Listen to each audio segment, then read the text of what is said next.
આજે આપણે બનાવવાના છીએ પાપડનું શાક। આજે આપણે બનાવવાના છીએ પાપડનું શાક।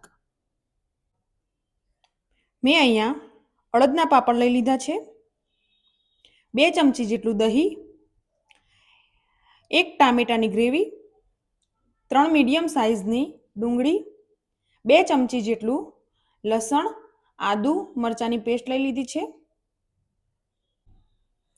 પાપડને આપણે આ રીતે એક તવીમાં શેકીશું, જેથી કરીને તે કાળો ના પડી જાય। ડાયરેક્ટ શેકવાથી પાપડ આપણો કાળો પડી જાય છે।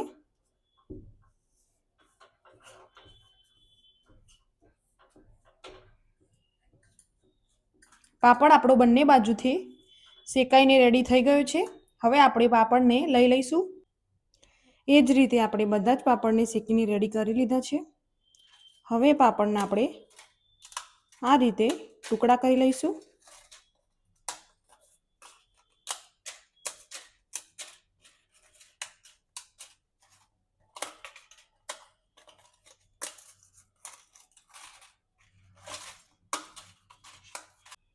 આ રીતે આપણે પાપડના મોટા ટુકડા રાખવાના છે।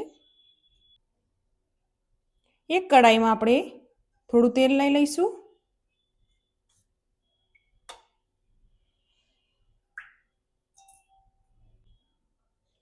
તેલ ગરમ થઈ જાય તે પછી આપણે જીરું નાખીશું, 1 નાની ચમચી હિંગ,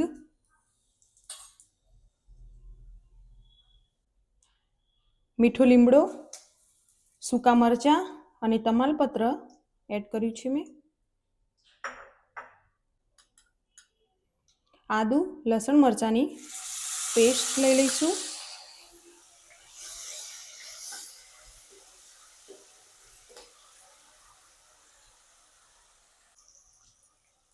ડુંગળી,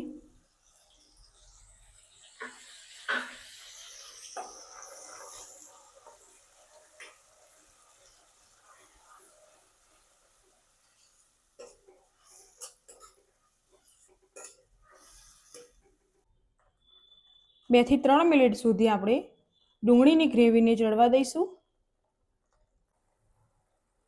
ડુંગળીની ગ્રેવી ચડી જાય તે પછી આપણે ટામેટાની ગ્રેવી એડ કરી દઈશું।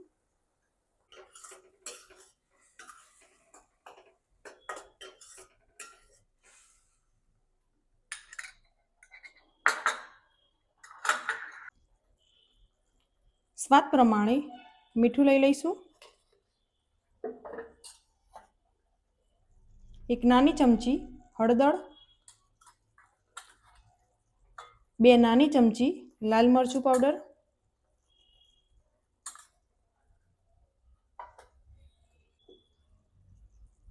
1 અડધી ચમચી ધાણા જીરું, 1 અડધી ચમચી ખાંડ।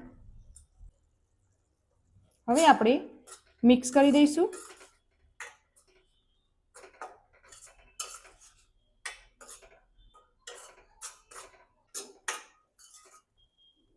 હવે આપણું તેલ છૂટું પડી જાય ત્યાં સુધી આપણે ચડવા દઈશું।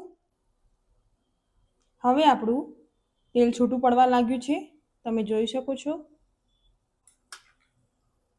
હવે આપણે 2 ચમચી જેટલું દહીં એડ કરવાનું છે,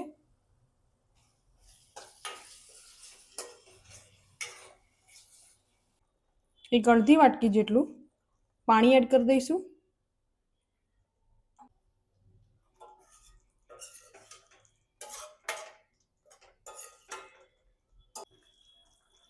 હવે આપણે ગ્રેવીને 2 મિનિટ સુધી ચડવા દઈશું।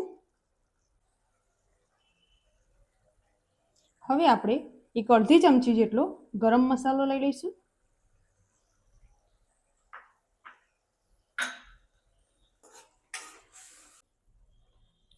હવે આપણે શેકેલા પાપડ એડ કરી દઈશું।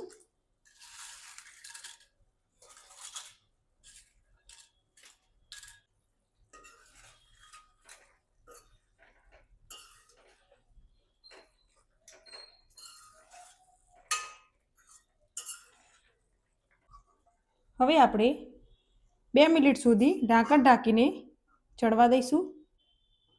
હવે આપણે તેમાં ધાણા ઉપરથી એડ કરી દઈશું.